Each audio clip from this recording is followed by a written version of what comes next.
So today I met with these amazing realtors that are from the Riverside area. They're actually on Instagram, the Riverside Realtors. I told them, hey, I love the name that you guys chose. That name is one, it's unique. It's really, niche down, and it's just great overall. Like for branding wise, like I wish I would have thought about it before.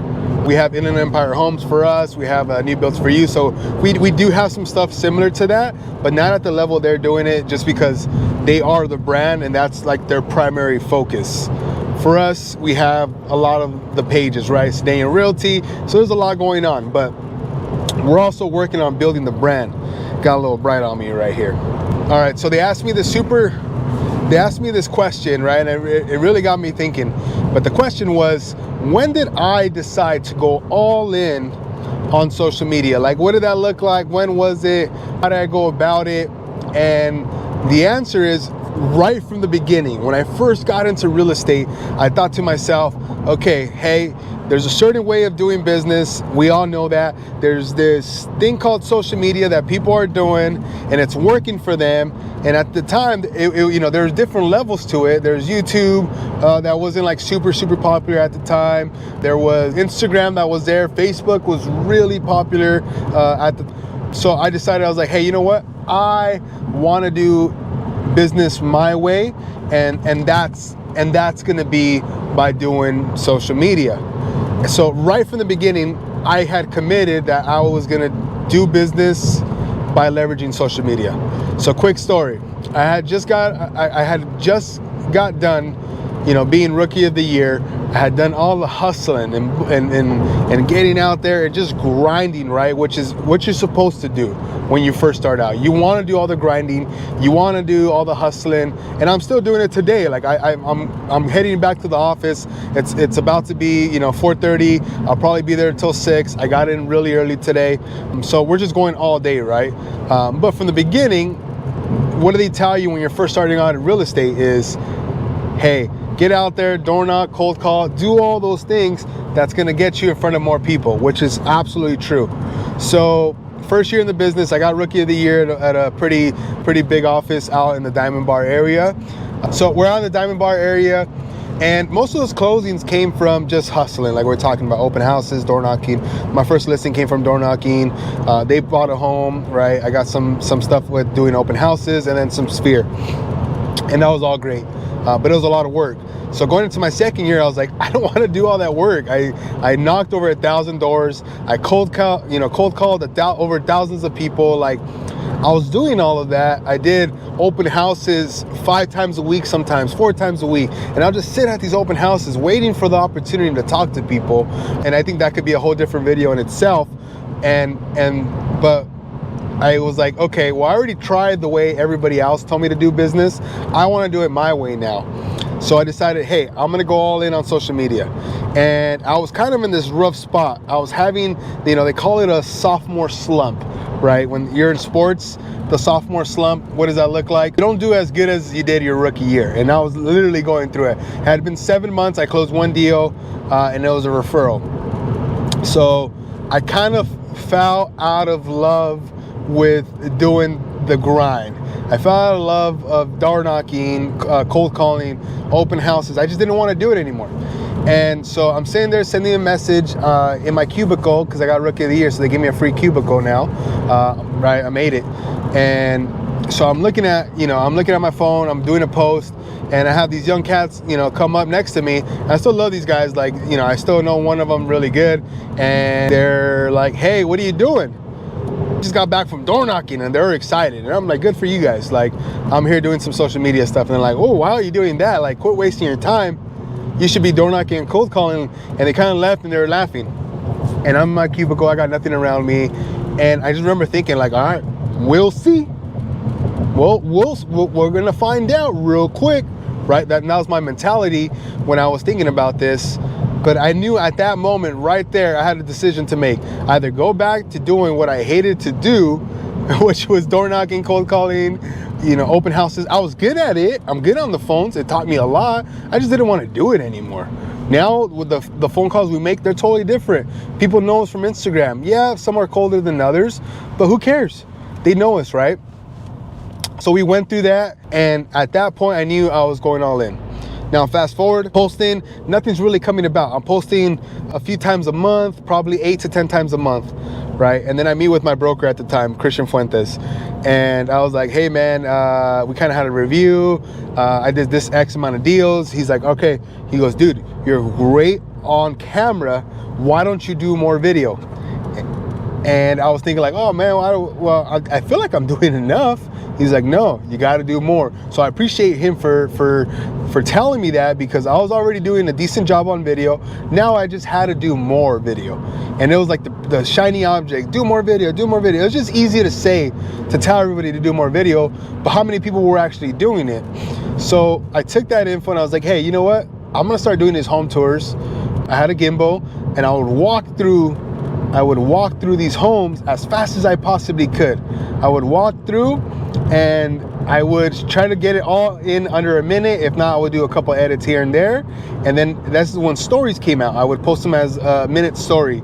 And then the story would break it up into 4 parts, right? 15-second stories. And that's what I did. And I kept doing that. And I was just posting them on Instagram and Facebook, Instagram and Facebook, Instagram and Facebook. And that's what I was focused on. So now I'm like, okay, now I'm starting to do more video, mostly on story. I'm trying to get into IGTV. I'm still doing the open houses. I'm still grinding out. And then we go into 2020 and I was like, hey, I'm really like gonna focus on video, right? And I started doing the video. I started doing the podcast. You know, I'm doing all of this stuff as we're going, and then the world shuts down. And I'm like, oh shoot, what do I do now? Like, I've been wanting to go all in on video, and I finally feel like I'm building some momentum, and then I totally stop. I stop everything. Don't work for 6 months. I'm playing video games during the pandemic. This is like, I'm chilling, hanging out with my newborn son and my wife, and we're at home, and you know, we're not struggling and we're not hurting. Like, you know, we had a couple of, you know, the stimulus checks and all that. It's like, cool, this is nice. And then so after 6 months, I was like, all right, like something has to give. Like, I had to do something. I was like, you know what? I'm gonna get back to doing what I do and doing video. So I started doing these home tours, and they started taking off. And then I'll do like these versus home tours against people like in Texas, and I seen them doing it, and I was like, bro, I already been doing this for like a year and a half.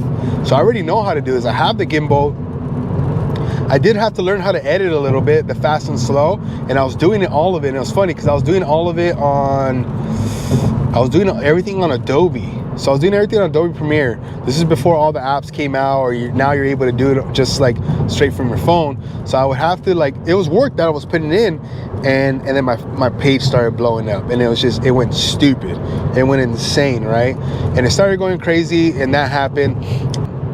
And then I realized, like, oh shoot, like this is a real thing. Started getting a ton of leads. I closed my first deal from IG, and I was like, wow, this works. Like, I actually got a deal from Instagram. And then I closed the next one, and then the next one, and then the next one. And then I was like on these Zillow Flex leads from the office. I never took one person out because I'll never answer my phone. I was like, I'm already talking to so many people from Instagram. Why would I ever take any of these Zillow leads? Like, this just didn't make sense, right? So I got off the Zillow Flex, thank God. And like, people thought like it was okay to be on Zillow Flex. For me, I was like, yeah, like I'd rather be part of a team if I'm gonna give up commission. That's just my opinion. So we did that, and now this is where we're at. After going all in, you know, during the pandemic, that was the plan, and that's what we did. So I thought it was a great question. It all kind of came together. Now my mentality is, yeah, the market's a little bit more saturated with more people doing content, more people doing home tours, but it doesn't matter because people are gonna vibe with what we do. And not only that, I'm gonna do more than most. So what do I mean by that? I'm gonna do more than most. Most people, they're gonna be content. You know, some people, their goal is to post 3 times a week, 5 times a week, and that's great. If that's what you want to do, awesome. But don't get mad when you're not getting the results. 3 to 5 times, you're like, whoa, yeah, I've never even posted 5 times in a week. Yeah, you're probably not really expecting the results like we are from, you know, these social media platforms. We're posting through all the platforms about 20 times a day. 20 times a day. So while you're posting 3 times a week, and let's say, you know, you're doing it on all platforms, that's fine. You're doing 10 whatever, right? 10 posts. I'm doing 20 a day. It's hard to compete. So that's going to be the difference. And realize, what does all in really mean? It means all in. Like, your all in is not just, oh, I'm going to do this and I'm going to do a couple posts. I'm going to post once a day. No, that's not all in anymore. It's not good enough. You got to do multiple posts, multiple times a day.